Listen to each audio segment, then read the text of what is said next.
غادير عندي 400 غرام من الكروفيت، وعندي 400 غرام من الكالامار قطعته طريفات صغار، وعندي 200 غرام من الشعريه الصينيه، وعندي 400 غرام من صدر الدجاج، وعندي 1 ملعقه صغيره من الهريسه او الحار، وعندي 2 فصوص من الثوم، وعندي الملح، الخرقوم، وعندي ملعقه كبيره من التوابل ديال الحوت ديال السمك، وعندي 3 ملاعق كبار من الماء بين القزبر والمعدنوس. وهذا الماء كنت سلقت فيه القشره ديال الكروفيت، غادي نحتاجو نسلق فيه الدجاج والكالامار.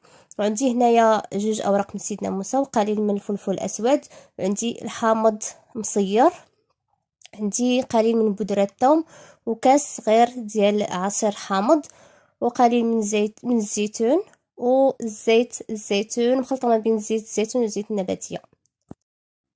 صافي هادو هما المكونات اللي غادي نحتاج. غنجيب واحد الجبانيه فاش غادي نوجد الشرموله ديالي، غادي نوضع فيها القزبر والمعدنوس. المهم كتكون الكميه كثيره حيت غندير شرموله وحده، وهاد الشرموله هادي غادي نقسمها عليهم، غنقسمها على الدجاج وعلى الكروفيت وعلى الكالامار وكذلك على الشعريه الصينيه. المهم انا غندير شرموله وحده ومن بعد غادي نقسمها عليهم. هنايا من بعد ما وضعت القزبر والمعدنوس ضفت عليهم التوابل و 2 فصوص من الثوم، والملح دائما على حسب الذوق، والهريسه كذلك على حسب اللي كيبغي الحار. الا كنتو كتبغيو الحار ديروا، ما بغيتوش ما كاينلاش. وغنضيف عليهم كذلك قليل من بودره الثوم، هي كتبقى اختياريه الا كانت متوفره، الا ما كانش زيدوا ديروا 4 ديال الفصوص من الثوم. فانا درت 2. المهم الا ما كانش بودره الثوم ضيفوا 2 اخرين. هنايا غنضيف واحد الكاس ديال العصير ديال الحامض، كاس صغير، وغنضيف كذلك الحامض مصير او مرقد.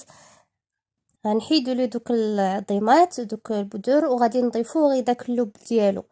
انا هنايا عندي هاد الحامض هذا مرقده، عندي حامض بلدي مرقده في الدار، صراحه كيجي معسل وكيجي هو زوين وكيجي طايب مزيان. صافي غادي نضيف واحد الكميه منه مع الشرموله. صافي من بعد ما ضفت عليهم الحامض غادي نخلط الشرموله ديالي حتى يندمجوا لي العناصر كلهم مع بعضهم. صافي وغادي نخليها على جنب، وغنجيب كاسرونه فاش غادي نسلق الكالامار. المهم غادي نفرغ في كاسرونه هاد الماء هذا اللي قلت لكم سلقت فيه القشره نتاع الكروفيت. الا كانت عندكم القشره سلقوها من الاحسن في هذا الماء، من بعد سلقوا فيه غتسلقوا فيه الكالامار والصدر الدجاج. الا ما كانش المهم غتكتفيو بالماء عادي. صافي هنايا غنضيف عليها 2 اوراق من سيدنا موسى وشويه ديال الملح، وغادي نوضعهم فوق النار حتى يتسلقوا ليا تقريبا واحد 10 دقائق. صافي ومن بعد غادي نصفيهم من داك الماء. صافي هنايا لقيت فاش كنسلقوا الكالامار غادي نجيب مقله وغادي نوضع فيها قليل من الزيت، وغادي نطيب فيها كذلك الكروفيت.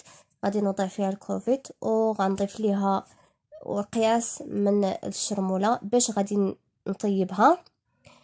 الشرموله اللي وجدت من قبل هكا كتجينا مزيانه، يعني نديرو شرموله وحده ومن بعد نبدا نقسموها عليهم كلهم. صافي هنايا غادي نخلطهم مزيان ومن بعد غادي نوضعها فوق النار. صافي هنايا ها هو الكروفيت ديالنا تقريبا راه وجد. صافي غادي نطفي عليه وغادي نصفيه من ديك المريقه ديالو. صافي غادي نصفيه وغادي نوضعه على جنب بما نوجد الكالامار وصدر الدجاج وكذلك الشعريه الصينيه. ومن بعد ما سلقت الكالامار ديالي وحيدته من داك الماء صفيته، غادي نوضع صدر الدجاج في داك المانيت، وبنفس الطريقه غادي نضيف ليه قليل من الملح وغادي نوضعه فوق النار حتى هو حتى يتسلق لينا حتى يبان لينا الدجاج ديالنا راه طاب. صافي في نفس المقله فاش طيبت الكروفيت غادي نوضع فيها الكالامار ديالي اللي قطعت طريفات صغار من الاحسن حيتاش غنديرو بصيطلات صغار. الا كنا غنديرو بصيله كبيره كنخليوه هكاك دواور كبار. صافي هنايا غنضيف عليه شويه ديال الزيت وكذلك شويه ديال الشرموله ديالي، وغادي نوضعو فوق النار حتى هو تقريبا غادي نوضعو فوق النار تكون مجهده غير واحد 5 دقائق صافي، وفي البلاصه نطفيو عليه. صافي الكالامار ديالي من بعد ما وضعته فوق النار 5 دقائق هو ما كيحتاج وقت كتير.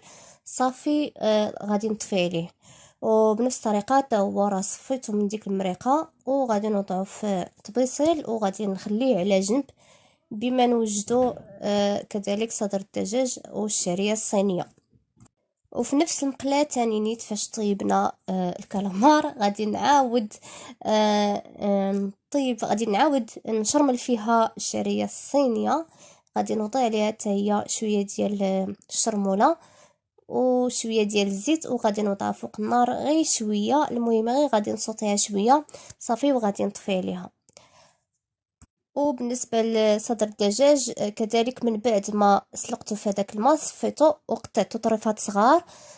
صافي غادي وضعته في مقلاة وغادي نضيف عليه الشرموله اللي بقات ليا وشويه من الزيت صافي، وغادي نوضعو فوق النار حتى هو نشحرو واحد شويه، المهم حتى يبان ليا راه تشحر وطاب وجد صافي وغادي نطفي عليه. صافي هنايا تقريبا وجدت كلشي، لا الكالامار لا الكروفيت لا الشعريه الصينيه الدجاج. صافي غنجيب واحد الطبسيل كبير فاش غادي نخلط المكونات كلهم مع بعضهم باش انني من بعد نعمر بهم البصيلات ديالي. صافي غادي نوضع الشعريه الصينيه في الطبسيل وغادي نضيف عليها كذلك صدر الدجاج والكالامار والكروفيت وغادي نخلطهم كلهم، نخلط المكونات كلهم مع بعضهم. بالنسبه للزيتون الا بغيتو تضيفوه ديروه، هو كيبقى اختياري، انا في الاخير ما ضفتوش باقي. صافي هنايا من بعد ما خلطت الحشوه ديالي موجوده باش انني نعمر بها، صافي غادي ندوزو للطريقه ديال كيفاش غادي نوجدو الورقه باش غادي نعمرو البصيلات ديالنا. بالنسبه للورقه انا خديت ورقه الحجم ديالها كبير، غادي نقطعها على 2 ومن بعد غادي نقطعها على 4 هكا باش تجيني سهله في الخدمه. ودائما الورقه باش ما تقسحش لينا، المهم نقطعوها ونوضعوها في بلاستيكه. بالنسبه لهاد الجوانب هادو راه قطعت دوك الزوائد اللي كاينين اللي كيكونوا قاصحين، قطعتهم وصافي. دابا ملي قطعتها على 4 غادي نوضعها في بلاستيكه وغادي نبقى نهز منها وحده بوحده باش غادي نخدم. وبالنسبه لهاد الاطار هو فاش غادي نخدم بالسطلات ديالي باش يعطوني شكل مربع. راه موجود هاد الاطار هذا وكاينين الاخرين اللي بلاستيك، هذا ديال الحديد. صافي كما شفتوا خديت واحد الورقه ووضعتها هكا من الجانب الاخر والاخرى وضعتها العكس ديالها. ودائما بالنسبه للورقه كنوضعوا الجهه اللي ملسه هي اللي كنرجعوا لتحت والجهه اللي حرشه كنوضعوها للفوق، كنرجعوها للفوق. صافي كندهنها بشويه ديال الزبده المذابه على هذا الشكل هذا. وصافي غادي نبدا نعمر البسطلات ديالي بالحشوه، ومن بعد غادي نبدا نسد البسطلات ديالي. غادي نطوي الجهه الاولى وكنحاول انني نضغط عليها بالاصابع ديال ايديا باش كتعطيني باش كيتقاد الشكل ديالها. بالنسبه لي انا غادي نلصقها بالدقيق، درت الدقيق مع الماء، وإلا ما بغيتوش غادي ديروا ابيض ديال البيض تلصقوا بها راه بحال. صافي وانا كنشكل البسيطله ديالي على شكل مربع. صافي في الاخير غادي نحاول انني ندهنها بشويه ديال العجين باش تلصق ليا مزيان. صافي وكنضغط عليها راه كتجي ساهله يعني في الخدمه ديالها.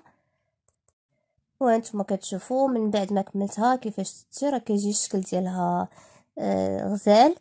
صافي وبنفس الطريقه غادي نعاود نعمر معكم واحده اخرى. كنوضع الورقه الاولى فوق الاطار وكنعاود نوضع الثانيه، ودائما كما قلت لكم الجهه اللي ملسه كترجع كنرجعوها لتحت والجهه اللي حاشه كنرجعوها لفوق. صافي كندهن الورقه ديالي بشويه ديال الزبده مخلطه مع شويه الزيت. صافي وكنبدا نعمرها بالحشوه وبنفس الطريقه من بعد ما غادي نعمرها بالحشوه بنفس الطريقه غادي نعاود انني نسدها وغادي نشكلها على شكل مربع. صافي من بعد ما عمرتها غادي نبدا نطويها على هذا الشكل هذا، وانا كندهنها بشويه ديال خليط ديال العجين. صافي وكنضغط عليها دائما باش يتقاد ليا الشكل ديالها. صافي وغادي نطويها بنفس الطريقه حتى كنكمل البسيطلات ديالي كلهم. صراحه راه ساهلين وكيجيو رائعين، والمذاق ما نقول لكمش البنات راه جاو رائعين. نتمنى انكم تجربوهم صراحه. صافي وبنفس الطريقه باش غادي نعمرهم باش غادي نعمر البسيطلات ديالي كلهم. انا هنايا النص درتو بسيطلات والنص الاخر درتو على شكل السيجار. صافي هنايا كملت تقريبا كملت الكميه ديالي كلها. هانتوما كتشوفوا راه صافي ساليت صراحه حتى الشكل ديالهم كيجي زوين كيجي رائع. صافي هنايا غادي ندخلهم الفرن اللي مسخناه على درجه الحراره 150 باش انهم هكا يطيبوا لينا على خاطرهم ويتحمروا على خاطرهم. هنا قبل ما غادي ندخلهم الفرن كندهنهم بشويه ديال الزبده مع الزيت. صافي وهذا هو الشكل النهائي ديالهم من بعد ما طيبناهم. صراحه راه جاو لذاذ وجاو رائعين. نتمنى انكم تجربوهم صراحه، ونتمنى الفيديو ديال اليوم انه ينال الاعجاب ديالكم. صافي.